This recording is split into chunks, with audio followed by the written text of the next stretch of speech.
For the first portion, the ready portion of the assignment, we want to find the common ratio for the geometric sequence. So this is giving you a couple of really big hints on what to do. Common ratio, geometric sequence. So because of those things, we know that we're going to be multiplying or dividing to get to our next stage in the process. So for number 2, thinking about how I can get to each next step, we are going to be multiplying by 2. For number 4, to get to each next step, I know that we're getting into decimals. Use a calculator if you need it, but this first one should really give away what you're looking to do.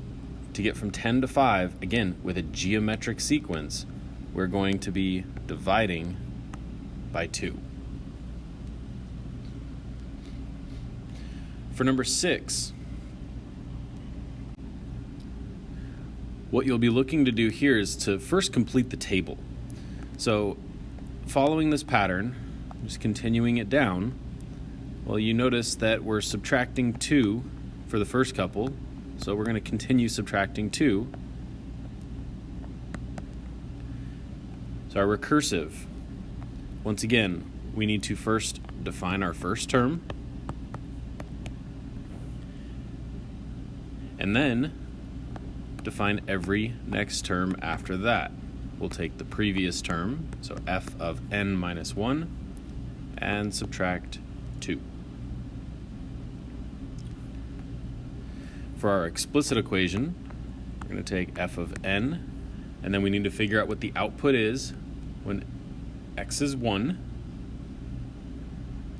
Well, when x is 1, the output is negative 2. And the common difference is subtracting 2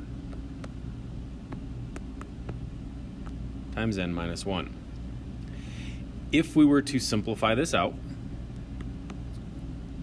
we would take this minus 2 and distribute it through. And we would end up getting f of n equals negative 2n.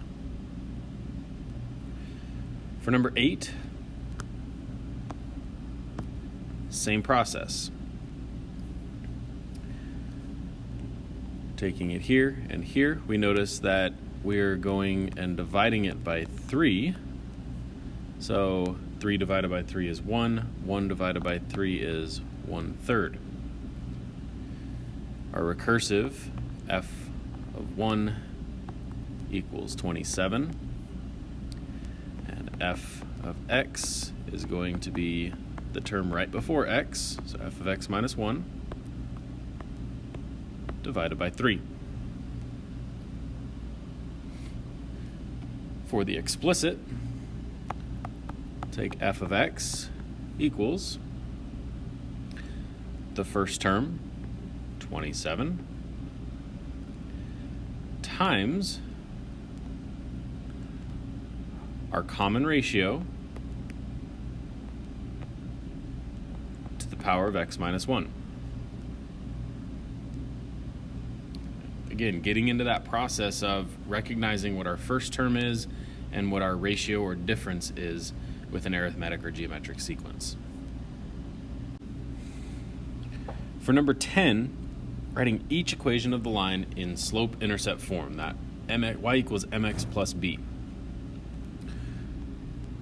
So I know that it may have been a while since some of you have seen this. We're going to name the value of m and b. M is the slope, or rate of change, and b is the y-intercept.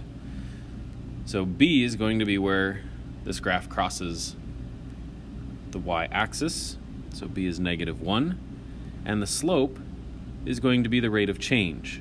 So I'm going to take one of those intersecting points, draw my little slope triangle. So I'm at 3, I would go down 1, 2, 3, 4, so negative 4 and over 1, which tells me that my slope is negative 4 over 1, or just negative 4.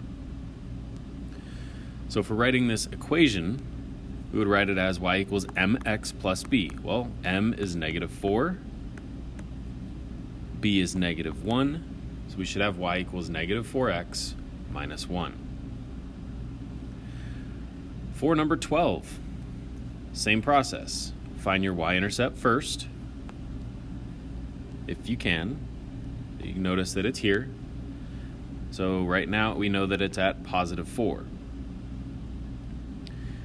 Next up, we know that we can make a slope triangle here. Yes, there is another way to do it, but we're going to go down 4 and over 8. So our slope, our rate of change, is 4 over 8, or it simplifies down to 1/2. So our equation would be y equals 1/2 x plus 4. Hopefully this helps. Let me know if you have any questions.